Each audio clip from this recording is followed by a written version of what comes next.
Hi అండి, అందరూ ఎలా ఉన్నారు? ఇవాళ నేను సొరకాయతో ఈజీ దోశ రెసిపీ అనమాట. ఏమేమి కావాలంటే సొరకాయ, ఉల్లిపాయలు, జీలకర్ర, పచ్చిమిరపకాయలు, ఉప్పు పేస్ట్ అండి. ఇవన్నీ కలిపి మనం దోశ ఎలా చేసుకోవాలో చూద్దాము. బియ్యం పిండి కావాలండి. ఇప్పుడు ప్రాసెస్లోకి వెళ్దాము. ముందుగా ఒక బౌల్ తీసేసుకొని మనం బియ్యం పిండి వేసేసుకోవాలి. ఒక హాఫ్ కప్ తీసుకున్నానండి. ఒక 5 దోశలు వస్తాయి అన్నమాట. దీంట్లో జీలకర్రని నలిపి వేసేసుకోవాలి. బాగా నలిపితే ఫ్లేవర్ వస్తుంది. ఇప్పుడు దీంట్లోనే పచ్చిమిరపకాయలు, ఉప్పు కలిపి ఉంది, కొంచెం పేస్ట్ వేసుకుందాం. ఇప్పుడు సన్నగా కట్ చేసుకున్న ఆనియన్స్ బాగా నలుపుతూ వేస్తే ఆనియన్స్లో ఉన్న వాటర్ వస్తుంది. ఇప్పుడు మనం సొరకాయని తురుముకోవాలండి సన్నగా. ఇప్పుడు మనం సొరకాయని తురుముకుందాం. పైన పొట్టు ఉంచేసైనా తురుముకోవచ్చు, లేకపోతే పీల్ చేసైనా చేసేయచ్చు. మనం సొరకాయని అంతా కూడా బాగా తురిమేసుకుందాం.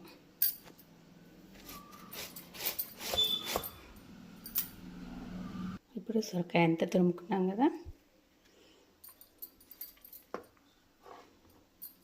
చూడండి. నేనైతే మొత్తం సొరకాయ ఇంకా వాటర్ అయినా చూడండి, వాటర్ సొరకాయ వేసేస్తున్నాను. ఇంకొంచెం వేరే దానికి వేస్తున్నాను. ఇప్పుడు బాగా కలుపుకుందాం.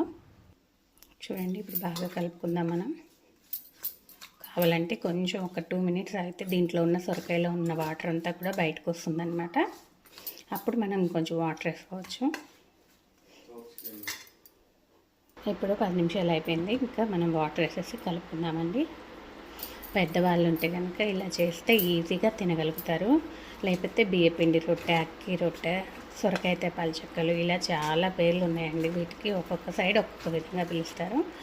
మా అత్తయ్య గారికి అయితే ఇలా చేస్తే ఈజీగా తినగలుగుతారు. మేమైతే రొట్టె చేసుకుంటాము. అత్తయ్యకి ఎప్పుడు ఇలా ఇస్తే చూడండి ఇట్లా ఉండాలి. ఇప్పుడు దోశ చాలా బాగా వస్తుంది. ఒక 10 నిమిషాలు పక్కన పెట్టేసుకుంటే ఈజీ అండి. ఇంట్లో ఉండే వాటితోనే సొరకాయ, ఉల్లిపాయలు, పచ్చిమిరపకాయ పేస్ట్, జీలకర్ర, ఇంకా కొత్తిమీర కూడా నేను వేయనండి. ఇప్పుడు మనం దోశ వేసేసుకుందాము.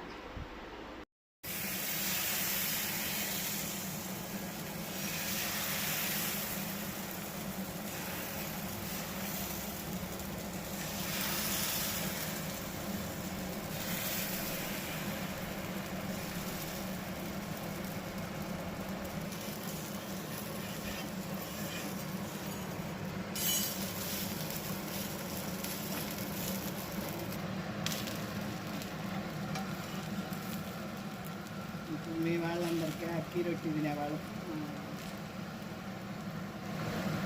ఇట్లా నవలు లేని వాళ్ళకి ఇట్లా చేసుకోవచ్చు. అంతా మా అత్తగారికి ఇలా చేస్తాను.